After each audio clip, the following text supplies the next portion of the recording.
Corona ভাইরাসের 5 বছর পর এবার নতুন ব্যাধির আতঙ্কে চীনের বাসিন্দারা। দেশটিতে রাইনো ভাইরাস এবং এইচএমপি ভাইরাসের সংক্রমণে দেখা দিয়েছে শ্বাসতন্ত্রের রহস্যময় ব্যাধির প্রাদুর্ভাব। রয়টার্সের সাম্প্রতিক এক প্রতিবেদনে বলা হয়, শ্বাসকষ্টজনিত এই সমস্যায় সবচেয়ে বেশি আক্রান্ত হচ্ছে উত্তরাঞ্চলের বাসিন্দা। করোনা ভাইরাস গোটা বিশ্বে নামিয়ে এনেছিল ভয়াবহ এক বিপর্যয়। সেই চীনে দ্রুত গতিতে এবার ছড়াচ্ছে আরও এক রোগের সংক্রমণ।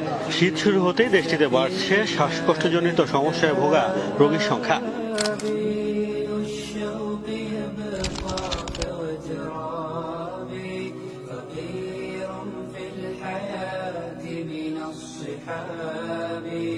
ومن يأمن بها دنيا الدواهي تدوسين المصاحب في التراب وأعجب من مريد